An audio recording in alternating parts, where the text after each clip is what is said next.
Oi pessoal, tudo bem com vocês? Aqui é o professor Gilson. A gente vai trabalhar hoje o módulo 11 da apostila. O conteúdo é o Renascimento Cultural e o Humanismo, na página 120 da apostila de vocês. Aproveitando a página 120, vamos ver a diferença das iluminuras do século VI e século XI para a pintura do Leonardo da Vinci do século XV, certo? As iluminuras, elas são tipos de desenhos decorativos, né, que às vezes vinham com escrituras dentro delas, por isso chamadas de iluminuras, certo? E nós temos abaixo um quadro de Leonardo da Vinci, A Última Ceia. Esse quadro é do século XV, certo? Nele você percebe as técnicas que foram colocadas por Leonardo da Vinci ali, a técnica tridimensional, né, que vai dar profundidade na obra, largura e altura. Então nós vemos a diferença já nessas obras. Falando em Leonardo da Vinci, pessoal, quando a gente fala de renascimento cultural, ele é considerado um dos maiores expoentes desse movimento. Por quê? Porque ele é considerado um artista atemporal, né? Um cara que estava, assim, ele pensava já muito na frente das pessoas que eram naquele período dele, né? Ele tinha um pensamento muito avançado para a época em que ele viveu, certo? Ele foi pintor, ele foi escultor, ele foi inventor, ele foi filósofo, enfim, ele foi uma série de coisas naquele período, certo? Então o cara, ele é considerado um grande expoente mesmo dentro desse movimento, certo? Agora eu vou falar um pouquinho para vocês sobre o contexto do Renascimento e do humanismo. Os ventos da mudança na mentalidade e na cultura ocidental. Vimos anteriormente que a partir do século XI, a Europa Ocidental ela passou por uma série de mudanças importantes. Uma delas foi o aumento da produção de alimentos por causa da expansão das áreas agrícolas e da utilização de técnicas de cultivo da terra. Vocês devem lembrar do sistema trienal, dos instrumentos inovadores, né? Na Baixa Idade Média lá, a charrua, enfim, o arado, que é um arado de ferro, né? As ferraduras do cavalo. Então, foi uma série de inovações naquele período que fez com que ocorresse um aumento na produção de alimentos. As pessoas elas passaram então a viver mais e ter mais filhos, que levou um certo aumento crescente, né, da população. Ao mesmo tempo, ocorreu também o crescimento do comércio com o Oriente. Teve ali o aparecimento de feiras, surgimento de casas bancárias e o revigoramento das cidades, né? Que seria o renascimento comercial e urbano, né? Retornando nesse período aí. Mercadores que circulavam pela Europa em suas caravanas, levando e trazendo mercadorias de diferentes partes do mundo, fez com que surgisse, né, uma classe chamada classe burguesa.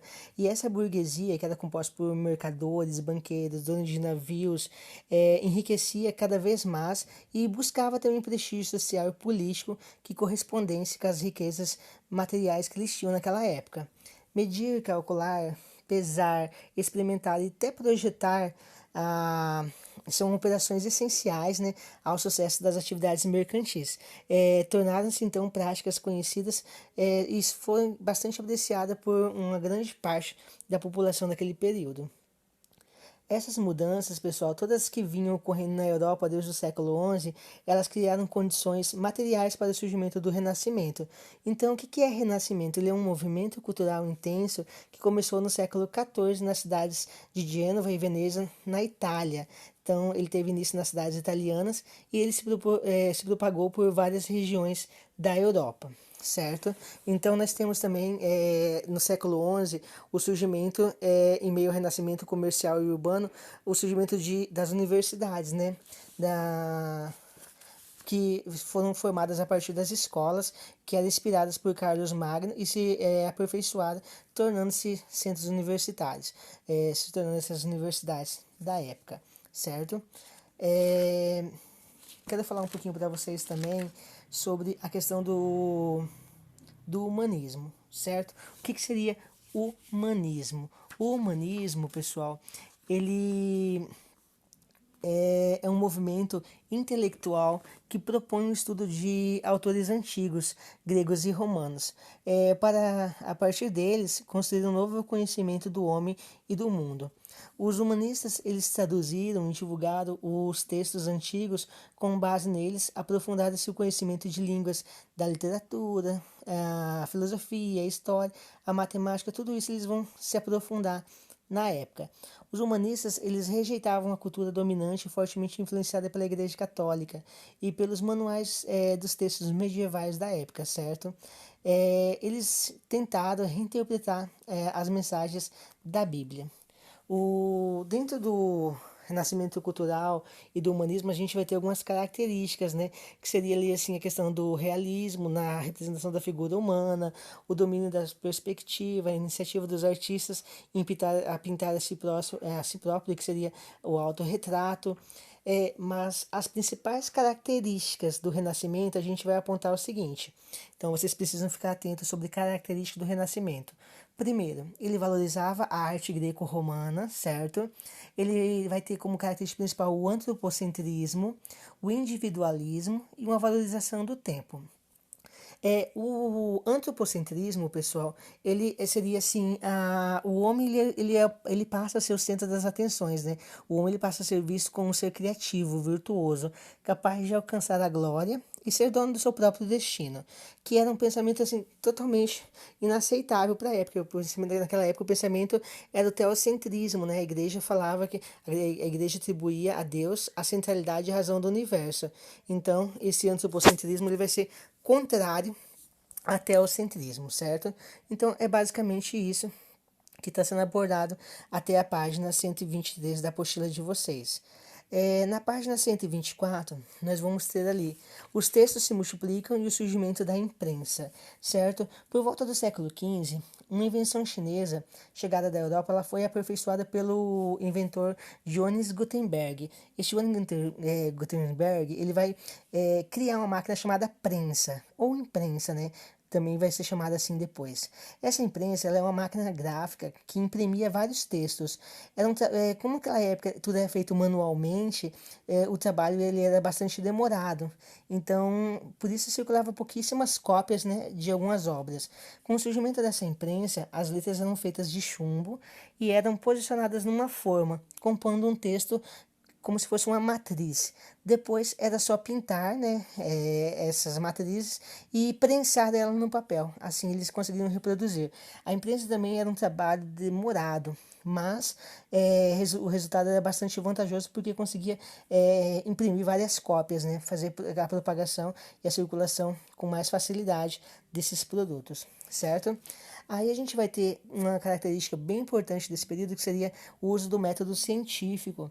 O método científico ele é defendido e utilizado pelos pensadores humanistas para desenvolver estudos e tentar desvendar o mundo com a combinação entre o raciocínio e a capacidade dos seres humanos de elaborar suas próprias ideias, a partir da observação, da experimentação, né, o empirismo que tinha naquela época.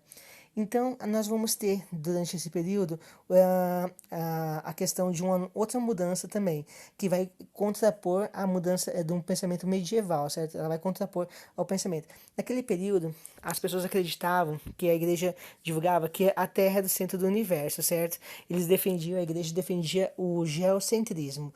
Quando começar esses artistas renascentistas a propagar suas pesquisas, principalmente Nicolau Copérnico, que era um polonês, ele vai desenvolver a teoria que a Terra ela girava em torno do Sol.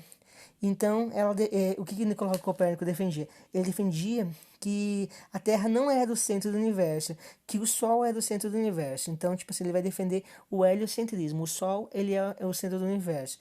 Só que ele vai morrer e ele não vai conseguir comprovar essa teoria dele, certo?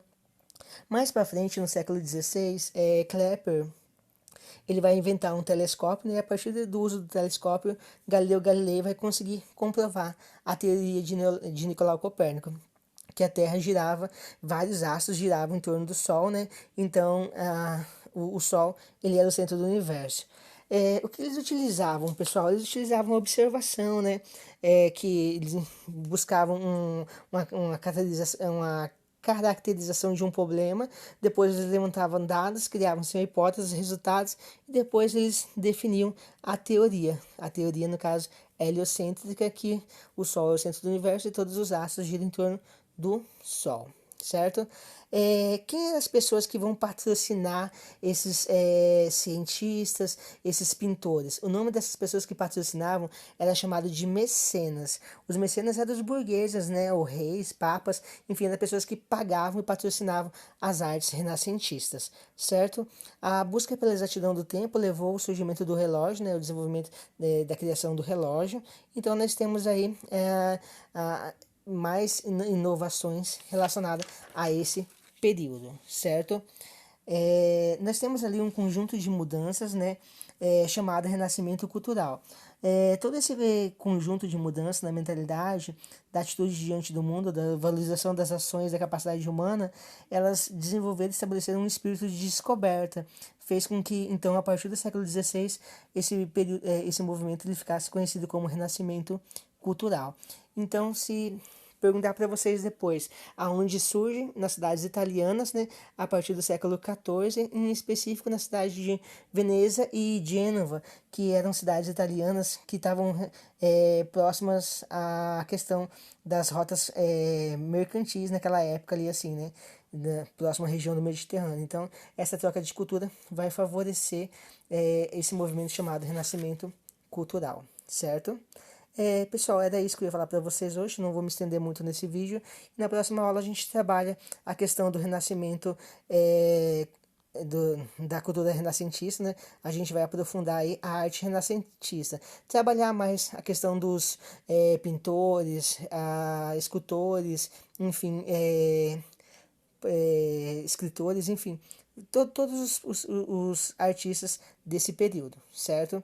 Então, se tiver algum tipo de dúvida, vocês podem estar me chamando depois no particular e esclarecendo a dúvida, tirando a dúvida comigo.